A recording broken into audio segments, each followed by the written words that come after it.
உத்ராட்சம் சொல்றாங்கன்னா, கண்டம்னா என்னன்னா நமக்கு வருகின்ற மனிதர்களாக இருக்கின்ற நமக்கு வருகின்ற இன்னல்கள், துன்பம், கண்டம். ஜாதகத்துக்கு முன்னாடி சொல்றாங்க இல்லையா, உங்களுக்கு ஒரு கண்டம் இருக்கு, கண்டத்துல இருந்து தப்பிச்சிட்டீங்க அப்படின்றாங்க இல்லையா.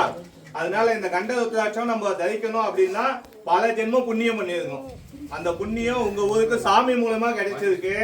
ரொம்ப சந்தோஷமா இவ்வளவு ஜனம் வந்து பார்க்கறது பெரிய விஷயம்.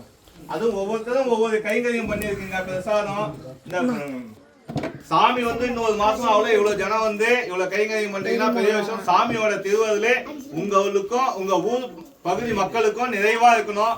எல்லா மக்களும் நோய் நொடி இல்லாம ஆரோக்கியமா இருக்கணும். படிக்கின்ற பிள்ளைகள் நல்லா படிச்சு நல்ல மதிப்பெண் எடுக்கணும். திருமணம் ஆக வேண்டிய கன்னியர்களுக்கும் காளையர்களுக்கும் விரைவில் திருமணம் நடக்கணும். திருமணம் முடிந்து இருக்கின்ற தம்பதிகளுக்கு பிள்ளை பேரு கிடைக்கணும். கருவுற்ற தாய்மார்களுக்கு சுகப்பிரசவம் ஆகணும். நோயில் இருக்கிறவங்க ஆரோக்கியம் பெறணும். நல்ல மழை பெறணும். விவசாயம் செழிக்கணும். தொழில முன்னேற்றம் இருக்கணும். குடும்பத்துல ஒற்றுமை இருக்கணும். இதெல்லாம் சாமி கிட்ட சொல்லிதான் விண்ணப்பம் செய்ய போறோம். இதே போல இன்னும் அதிகமான பணிகள் செய்து விரைவுல, ஏன்னா இப்ப பார்த்தோம்னா ஒரு தீபம் ஏற்றி வச்சாலும் வருண பகவான் என்ன பண்றாரு, ஓடி வந்து நான் சாமி பார்க்கணும்னு முன்னாடி நிற்கும் போது, வருண பகவான் தான் காத்து, அவர் வந்து ஓடி வந்து சாமி பார்க்கணும்னு நிற்கும் போது விளக்கு அணைஞ்சிடுது. அதுக்கு என்ன பண்ணணும்னா சுத்தி நம்ம ஒரு தடுப்பு அமைக்கணும். அதுக்கெல்லாம் எல்லாரும் ஒற்றுமையா இருந்தாதான் அதெல்லாம் செய்ய முடியும். சரிங்களா? ஏன்னா போன முறை நாங்க வரும்போது ஒரு மனுஷன் தான் ஐயா எல்லாம் சொன்னாங்க, ஐயா நைட்டு தான் தலை போட போறேன்னு. நாங்களும் நினைச்சோம், ஏன்னா நிறைய இடத்துல சொல்லுவாங்க, ஆனா செய்யறது கொஞ்சம் தாமதமாகும். ஆனா இங்க பாத்தீங்கன்னா மறுநாளே போன் பண்றாரு, ஐயா எல்லாம் முடிஞ்சிடுச்சு, எல்லாம் சிறப்பா இருக்கு, நீங்கன்னா வந்து பாருங்கன்னு. இது சாமியோட திருவருள் இல்லாம ஒண்ணுமே கிடையாது. ஏன்னா யாரும் வந்து படிச்சுட்டு, அதாவது நாங்க குருகுலத்துல படிச்சோம், ஆனா நாங்க படிச்சு பிரயோஜனம் கிடையாது. எதுவுமே படிக்காத அன்பர்கள் வந்து சாமிக்கு எவ்வளவு சிறப்பா பண்றது பெரிய விஷயம். சரிங்களா? அந்த அதுல எல்லாம் உங்களுக்கும் உங்க பகுதி மக்களுக்கும் இந்த பிள்ளைங்கள்லாம் வளர்ந்து பெரிய ஆளாகும் போது சொல்லுவாங்க, இந்த சாமிக்கு நானோ பண்ணுவாங்க, அப்ப நாங்கெல்லாம் போயிட்டு இருப்போம், பிரசாதம் கொடுப்பாங்கன்னு சொல்லிட்டு. அதெல்லாம் இந்த காதால கேட்கறதுக்காக உங்களுக்கு நீண்ட ஆயுள் கொடுப்பாரு சாமி. என்ன கொடுப்பாரு? நீண்ட ஆயுள், ஆரோக்கியமா இருக்கிறதுக்காக கொடுப்பாரு. சரியா? 3 காலில் நடக்குது இல்ல, 2 காலில் நடக்கணும். 3 காலில் நடக்குதுன்னா என்ன, கொம்பு வச்சு நடக்குது, அது மாதிரிலாம் சாமி வைக்க மாட்டாரு. 2 கால். 100 வயசான ஆளே வந்து கையெடுத்து சாமி கும்புற மாதிரி வைப்பாரு, கைங்கரியம் பண்றவங்களுக்கு எல்லாம். இதுக்கு உதாரணம் வந்து 4வதுல நாவுக்கரசர் அப்பர் சுவாமிகள்னு சொல்லுவாங்க. 82 வயசுல கைலாயம் நடந்து போனார். அது போல இந்த 4 பெருமக்களும் 63 நாயன்மார்களும் அடியார்களும் 30 திருமேனி தீண்டுவாருக்கு அடியாருக்கும் அடியன்னு சொல்ற மாதிரி இந்த பகுதிக்கு சாமி எழுந்ததில் இருக்காது. அது நம்ம ரொம்ப சிறப்பான ஒரு திருமேனி. எந்த இடத்துல பார்த்தாலும் கிடைக்கக்கூடியாத அந்த பச்சை மரகத கல்லுன்னு சொல்லுவாங்க. அது போல ஒரு திருமேனி. பாலாபிஷேகம் பண்ணும்போது சில பேர் பாத்தீங்களா இல்லையான்னு தெரியல, திருநாகேஸ்வரம் போனீங்கன்னா பாலாபிஷேகம் பண்ணும்போது பால் வந்து ப்ளூ கலர் தான் மாறுன்னு சொல்லுவாங்க. யாருன்னா போயிருக்கீங்களா, பார்த்து இருக்கீங்களா? திருநாகேஸ்வரம் கும்பகோணம் பக்கம்.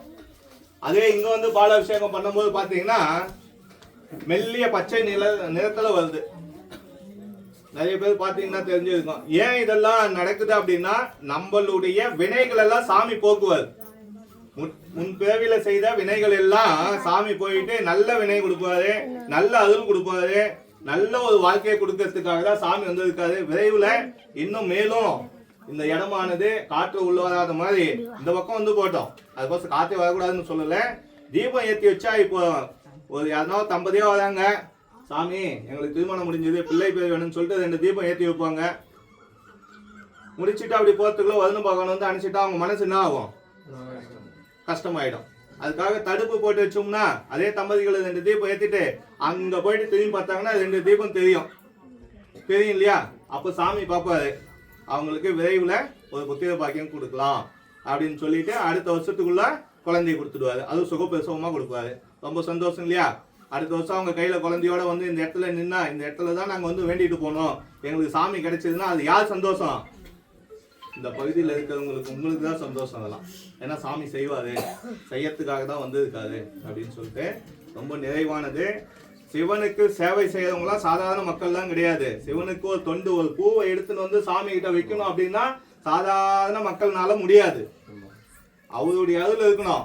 அதனாலதான் மாணிக்கவாசகர் சொல்ற சிவபுராணத்துல, அவன் அருளாலே அவன் தாள் வணங்கி. நான் போயிட்டு அவர் கும்பிட மாட்டேன்பா, அவர் அருள் இருந்தா என்ன எங்க இருந்தாலும் இஷ்டம் போயிடுவாரு.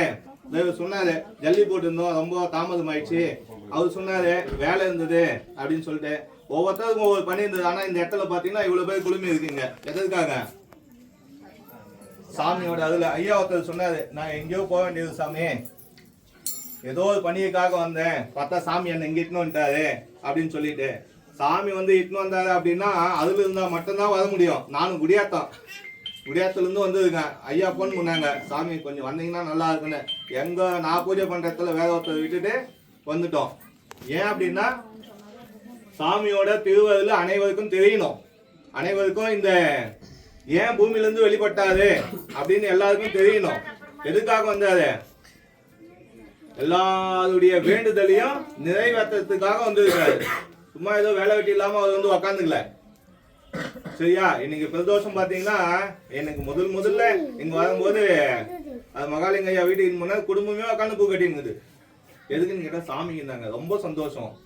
ஏன்னா அந்த பூ வாங்கிட்டு வந்து அதை தொடுத்து அதை மாலையாக்கி அந்த ஒவ்வொரு பூவும் எடுத்து வச்சு இவங்கன்னு இல்லை எல்லாருமே சொல்றேன், சிவனுக்கு செய்கின்ற சேவையெல்லாம் வந்து கைலாயத்துல பூத்தொண்டு செய்த வந்து நம்ம சுந்தர பெருமான் மூர்த்தி 40 சுந்தர பெருமான் கைலாயத்துல பூத்தொண்டு செஞ்சாரு. அது மாதிரி சிவன் அதுல இருந்தா மட்டும்தான் எல்லாமே சாத்தியமா இருக்கும். அந்த அதுல உங்களுக்கு கிடைச்சிருக்கு. அதை பயன்படுத்தி உங்களால முடிஞ்ச கைங்கறி முடிஞ்ச வரைக்கும் ஒத்துமையா இருந்து இது மேலும் வளர்றதுக்கு வளர்ந்த பிறகியும் நான் நீ அப்படின்னு சொல்லாம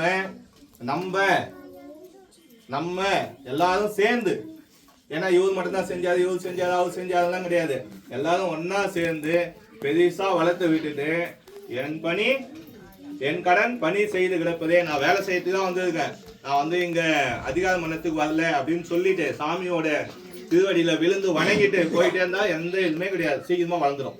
சிவாய் நம்ம திருச்சிற்றம்பலம். அர்ச்சனை செய்கின்றோம். எம்பெருமான் அனைவருக்கும் திருவருளையும் கொடுத்து அவர்கள் செய்கின்ற சங்கல்பத்தை ஏற்றதுல்க. சிவாய் நம்ம திருச்சிற்றம்பலம்.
வேட்டாகி விண்ணாகி நின்றாய் போற்றி, மீளாமே ஆளெண்ணை கொண்டாய் போற்றி, கூற்றாகி உள்ளே ஒளிதாய் போற்றி, ஓவாத சத்தத்தின் மொழியே போற்றி, ஆற்றாகி அங்கே அமர்ந்தாய் போற்றி, ஆலெங்கும் நால்வேதும் ஆனாய் போற்றி, காற்றாகி எங்கும் கலந்தாய் போற்றி, கைலை மலையானே போற்றி போற்றி, பிச்சாடல் பேயோடு உகந்தாய் போற்றி, பிறவியற்கும் பிரானே போற்றி, வைச்சாடல் நன்று மகிழ்ந்தாய் போற்றி, மதுவியல் சிந்தை புகுந்தாய் போற்றி, பொய்ச்சால் குளமூன்றும் எய்தாய் போற்றி, போகாதே என் சிந்தை புகுந்தாய் போற்றி, கச்சாக நாகம் அசைத்தாய் போற்றி, கைலை மலையானே போற்றி போற்றி, கைலை மலையானே போற்றி போற்றி.